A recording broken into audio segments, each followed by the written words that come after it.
Hola, buenos días. Como educadores a palabra vamos a desarrollar el lenguaje en la primera infancia. Los participantes en esta conferencia serán Anabel, Javier, Andrea, Lea, María José y yo, Yuna.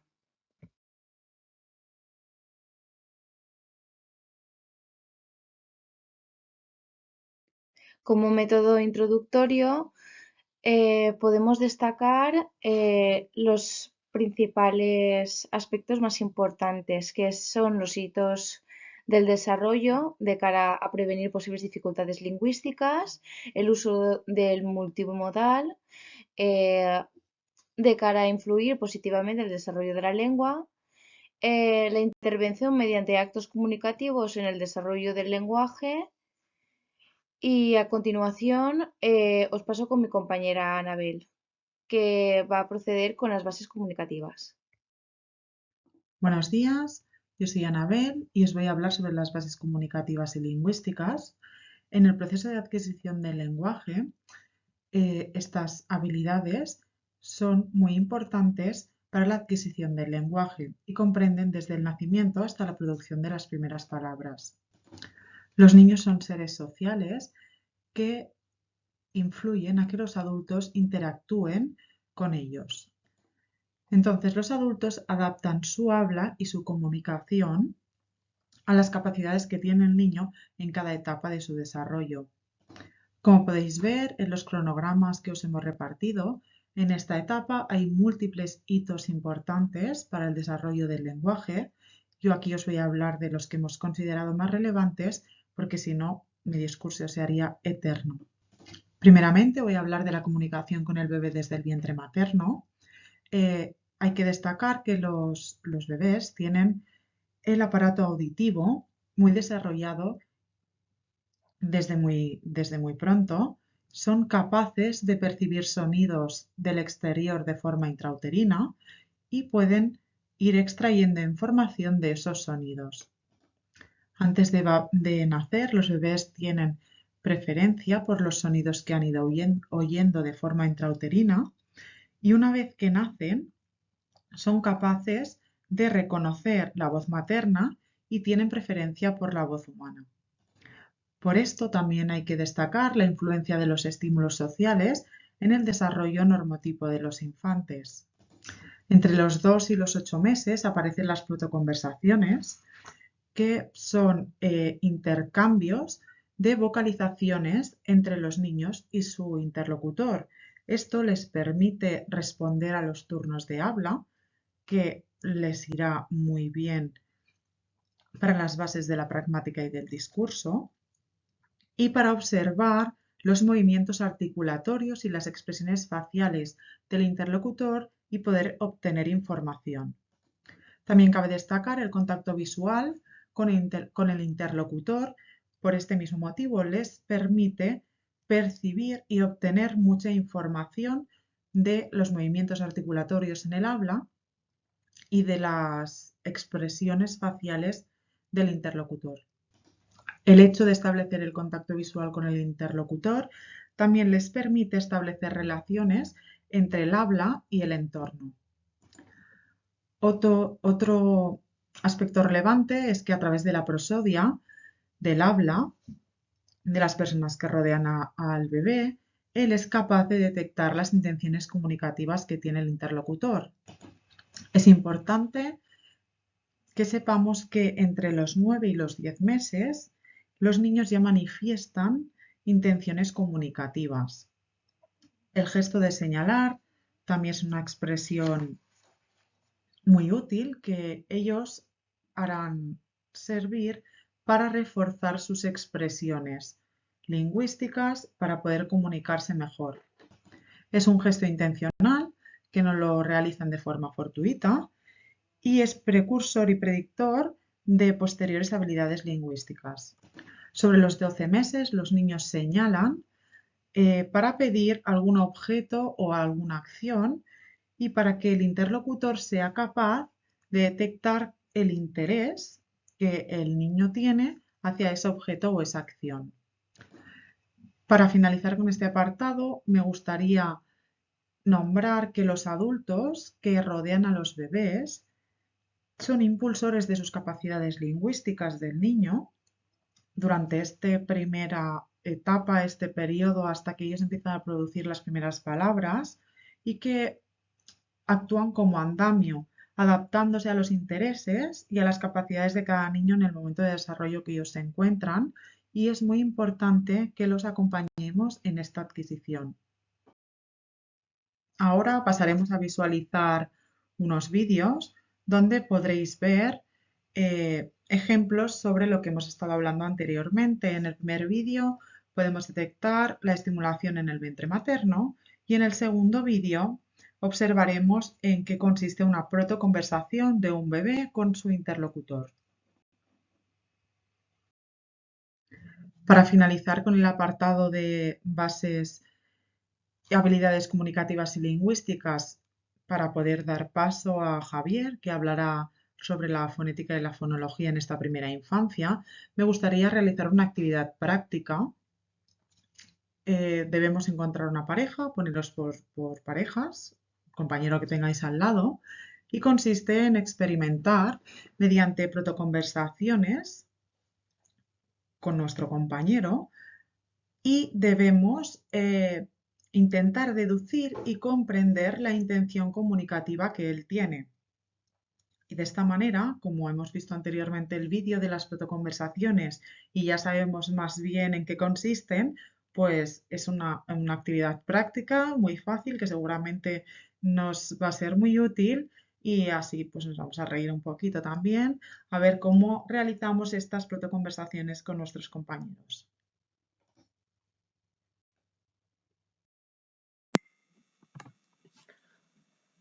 Voy a presentar la parte de fonética y fonología de la presentación. Hay que señalar que ya desde el nacimiento el ser humano se comunica de manera fonológica, es decir, con sonidos. Por ejemplo, mediante el llanto. Del mes y medio a los 4 meses vemos las primeras sonrisas y el gagueo. Y de los 4 a los 7 meses encontramos que ya hace juegos vocálicos y conductas exploratorias como el parloteo, las pedorretas, etc. Pero en esta presentación vamos a comenzar a lo largo de los 6-7 meses, pues es la edad límite en el que suelen aparecer los niños y niñas en las guarderías. En primer lugar, hablaremos del balbuceo, el cual comienza a los 6 o 7 meses y dura hasta los 14 meses. Es cuando el niño es capaz de combinar una consonante y una vocal en una sola sílaba. Hay dos tipos. El balbuceo reduplicado, de los 6 a los 10 meses, son producciones que consisten en cadenas de sílabas de consonante más vocal que se repiten y en las que la consonante de la cadena es la misma. Por ejemplo, ma, ma, ma, ma, ma, consonante M, vocal A, y esta se repite a lo largo de la producción. A veces incluso comienza con una vocal, pues, por ejemplo, a, ta, ta, ta, ta. Este tipo de consonantes son realizadas juntando los labios o juntando la lengua con los dientes. Así encontraremos que las consonantes que realizarán serán la M, la P, la B y la P. Esto implica que ahora el niño controla bien los órganos articulatorios. Por otro lado, tenemos el balbuceo variado, que irá desde los 10 a los 14 meses. El balbuceo variado consiste en secuencias de consonantes y vocales en los que las consonantes y las vocales son diferentes. Si antes teníamos, por ejemplo, ba, ba, ba, ba, ba, ahora tenemos otras producciones como, por ejemplo, ba, gu, ga. Además, los niños son capaces de pronunciar casi todas las consonantes, si bien aún tiene la limitación de la producción de las vibrantes, como la R, de las laterales, como la L, y de algunas fricativas, como puede ser, por ejemplo, la S y la Z. Además, como curiosidad, este balbuceo es muy similar en todas las lenguas, aunque algunos estudios han demostrado que a partir de los 10 meses, el tipo de consonantes que se produce y la forma en que se combinan pueden reflejar ya las de la lengua materna. En segundo lugar, tenemos las protopalabras. Podemos definirlas como las producciones puente entre el balbuceo y las primeras palabras. Se diferencian del balbuceo en que hay más estabilidad fonológica y prosódica. Es decir, ya no son secuencias indeterminadas en duración y pronunciación, sino que vemos pequeñas producciones como palabras, pero sin significado aparente que el bebé utiliza para referirse a cosas del mundo real. Además, suelen ir acompañándose el gesto de señalar. Por último, hablaré de cuál es la secuencia de aprendizaje de todo el repertorio fonológico. Hay que decir que todo el repertorio vocálico debe ser conseguido por el niño o la niña a los 2 años. Por otro lado, las consonantes nasales se adquieren hasta los 3 años. Por eso vamos a encontrar que el niño va a ir perfeccionando el uso de la M y la N hasta los 3, Si bien hay que decir que la palatal, la ñ, puede costarles incluso hasta los 7 años. La mayor parte de las oclusivas también se consiguen hasta los 3 años. Si bien es verdad que la consonante D, por ejemplo, en dental, encontramos que puede tardar hasta los 5 años. En cuanto a los sonidos explicativos, no debemos preocuparnos si solo hasta los 3 años pronuncian perfectamente la F, ya que los sonidos como S o Z son mucho más complicados y tienen un perfeccionamiento mucho más lento. Por último, acabaré con las líquidas. Encontramos en ellas la L y la R. Estos sonidos sí que deberían estar aprendidos a los 3 años. Si bien la R múltiple, como el ejemplo de carro, o el sonido palatal asociado a la letra Y y la letra Y, como por ejemplo puede ser callo, se consiguen mucho más tarde e incluso podemos tardar también hasta los 5 o 7 años. Así, la conclusión con la que quiero que nos quedemos es que vemos que los bebés suelen tener ritmos de aprendizaje bastante marcados. Y la preocupación nos debe llegar cuando algunas de estas fechas que hemos ido señalando hasta ahora no se cumplen. Por ejemplo, sería extraño que un o una bebé no haya balbuceado a los 15 meses o que no haya conseguido pronunciar casi todos los sonidos del castellano y catalán a los 3 años, que es la edad final de la guardería, que es la época que nos atañe. Así, no nos debe preocupar tampoco el hecho de que no producen la ñ, que no producen la d, que no producen las fricativas sibilantes como la s o la z, que no producen la r múltiple, que no producen la líquida palatal asociada a las letras y, pero sí que debían pronunciar el resto de consonantes cuando termine la guardería. La pregunta que nos podemos hacer ahora es si existen formas de fomentar este aprendizaje. La respuesta es sí. Podemos realizar ejercicios que busquen la producción oral, como cantajuegos o el habla dirigida. Además, es importante conocer las reglas y bases discursivas y narrativas que explicaremos posteriormente. A continuación, os vamos a poner un vídeo con algunos ejemplos de las producciones que hemos ido viendo en este apartado de fonética y fonología.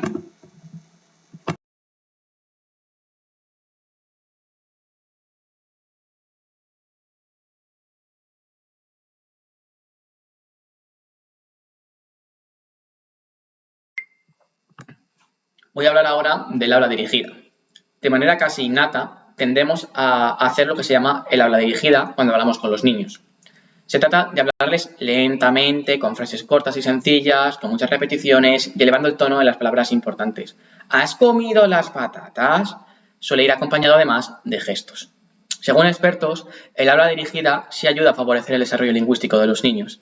Ayuda a la atención de los y las niños y niñas, también promueven la interacción entre el adulto y el niño y finalmente les da información sobre aspectos importantes del habla como la articulación, la pronunciación, la prosodia, etc. Hola, soy Lea y vamos a hablar juntos sobre el componente discursivo del desarrollo del lenguaje en niños de hasta 3 años. Me gustaría empezar recordando que el discurso es la construcción de una obra con un principio y un final, cuyo objetivo es producir un discurso monológico en forma de narración o argumento. Este aspecto se desarrolla bastante tarde en los niños, normalmente en los 4 y los 5 años, pero los primeros cambios aparecen en torno a los 3 años. Existen dos tipos que examinaremos juntos. En primer lugar, entre los 12 y los 36 meses, los niños empiezan a utilizar elementos dícticos en su discurso oral. Los elementos dícticos permiten establecer una relación entre el lenguaje y el contexto y forman parte de las 50 primeras palabras del niño. Los niños incorporan yo y tú a su discurso entre los 12 y los 24 meses, aquí y ahí a partir de los 29 meses y a mí, a ti a partir de los 32 meses. Esto permite al niño desarrollar mecanismos de cohesión y empezar a integrar la referencia. En segundo lugar, los niños empiezan a desarrollar su estructura narrativa a los 3 años. Este desarrollo tiene lugar con la ayuda de un adulto. Por ejemplo, cuando un niño intenta contar una historia oralmente, el adulto puede hacerle preguntas para ayudarle a proporcionar información. Este comportamiento ayuda al niño a mejorar la idea inicial de su historia. Por eso es fundamental fomentar el discurso oral en las clases, creando más interacción con los bebés, leyendo cuentos con ellos, etc. Y sobre todo debemos ser conscientes de que las reglas y fundamentos discursivos y narrativos se adquieren a través de la maduración de los componentes lingüísticos que influyen en ellos. En esta parte de la presentación nos vamos a centrar en la comunicación multimodal, que defiende que en el desarrollo del lenguaje los componentes oral y gestual forman una parte integrada del mismo sistema lingüístico.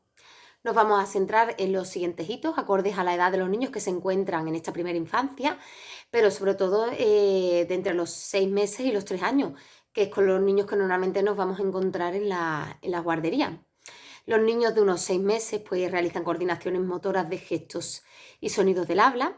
Es una etapa en la que los niños comienzan a producir sus primeros sonidos y movimientos, siendo muy importante interactuar con ellos, exagerando pues, nuestra expresión, repitiendo sus sonidos, como por ejemplo el ajo, el dada, jugando. Vosotros como profesionales, pues ofrecer esta información además a la familia para que en casa aprovechen los momentos del baño, la lectura de cuentos, la hora de comer, en fin, cualquier situación, porque es algo que nos sale de manera natural.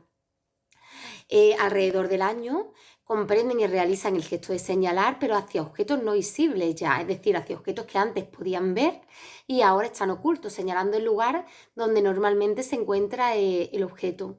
Esta habilidad está relacionada con la habilidad de permanencia del objeto, lo que nos muestra un paso evolutivo hacia las cualidades de referencialidad y abstracción del lenguaje oral. Y además la capacidad de producir el habla y el gesto de manera simultánea con la intencionalidad de dirigir la atención del adulto hacia algo, es un precursor del desarrollo del lenguaje. Y por último vamos a hablar del hito del desarrollo de la modalidad gestual que aporta información semántica, que este hito se puede observar en los niños de unos 26 meses y aquí pues los niños producen gestos icónicos junto con producciones verbales. A continuación voy a exponer algunos ejemplos para trabajar la modalidad de multimodal y en los que podemos ver algunos de los beneficios que aportan. Hablar con los niños sobre los objetos y eventos de su interés es muy importante para el desarrollo del lenguaje, les ayuda a asociar la palabra que dice al objeto que le interesa y favorece el desarrollo del lenguaje. Así se refuerza pues, el interés del niño, favoreciendo la comunicación afectiva y un aprendizaje lingüístico posterior.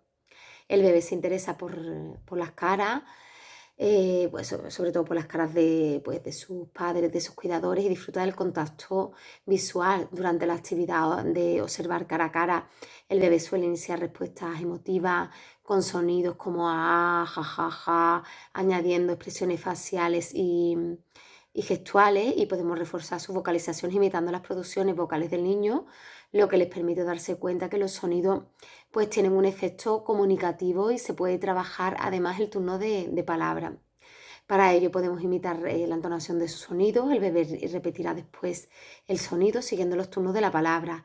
Aprovecharemos también la imitación de las expresiones faciales y gestuales que hace el niño. Estas pequeñas interacciones pues, nos van a permitir conocer sus intereses, compartir afectos y sentar las bases de aprendizaje de la lengua y favorecer el turno de palabra.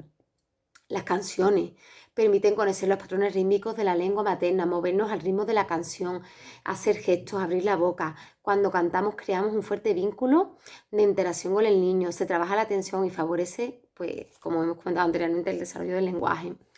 Mediante las rutinas como las rutinas del desayuno, del juego, de la lectura de cuentos, en casa, por ejemplo, la ducha. Pues los niños aprenden a anticipar sus acciones y además a esta rutina le añadimos gestos que hemos pactado de antemano y que aportan información semántica, pues también va a mejorar el aprendizaje de la lengua. Mediante el gesto de señalar, el bebé llama la atención sobre los objetos que son de su interés. La situación de atención conjunta es ideal para conocer los intereses del niño y favorecer el desarrollo del lenguaje.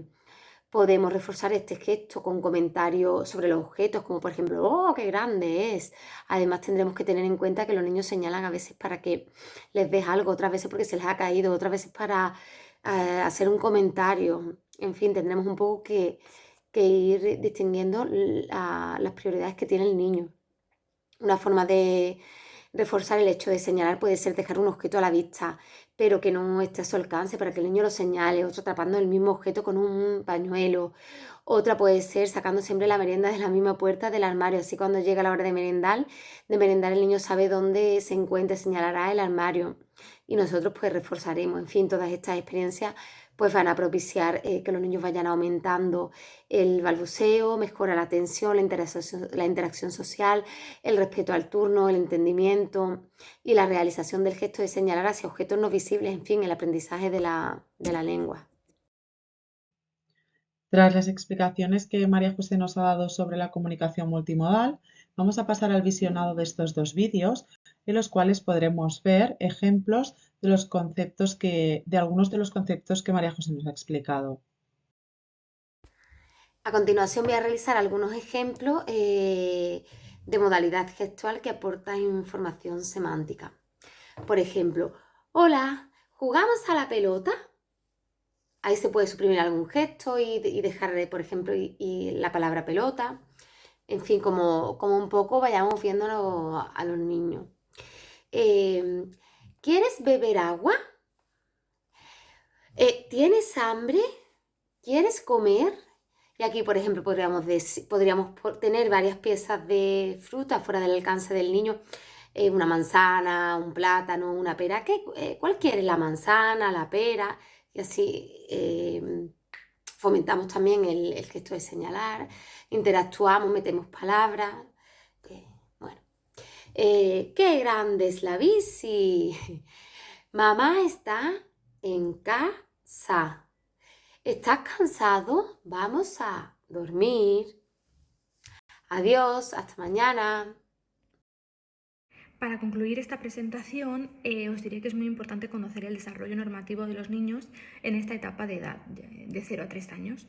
Es muy importante para su crecimiento y desarrollo temprano, porque durante esta etapa los niños experimentan cambios físicos, cognitivos, emocionales y sociales que son muy importantes.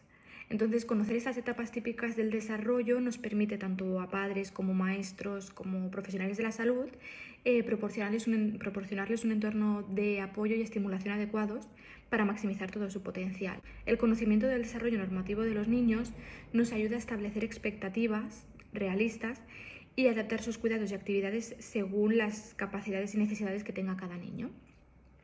Cuando entendemos estas habilidades, tanto las motoras, cognitivas y emocionales, que se espera que desarrollen en cada etapa, se puede proporcionar al niño oportunidades de juego y aprendizaje apropiadas que promuevan su crecimiento y fortalezcan sus habilidades.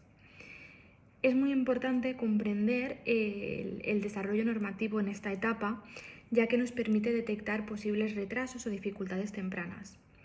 Identificar signos del desarrollo atípico lo antes posible nos permite una intervención a tiempo y la búsqueda de apoyo profesional.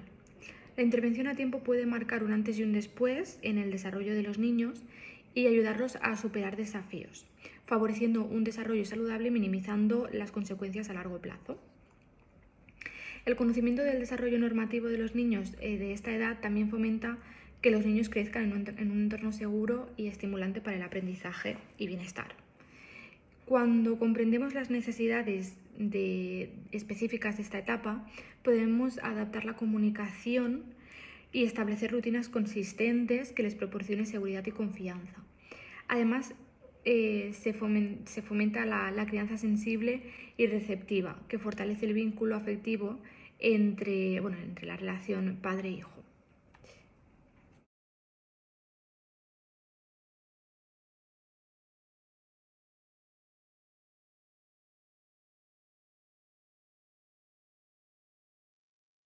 Bien, pues para finalizar vamos a abrir esta sección de dudas en la cual podéis reformular las preguntas de cualquier concepto que no os haya quedado claro, que queráis a profundizar algo más.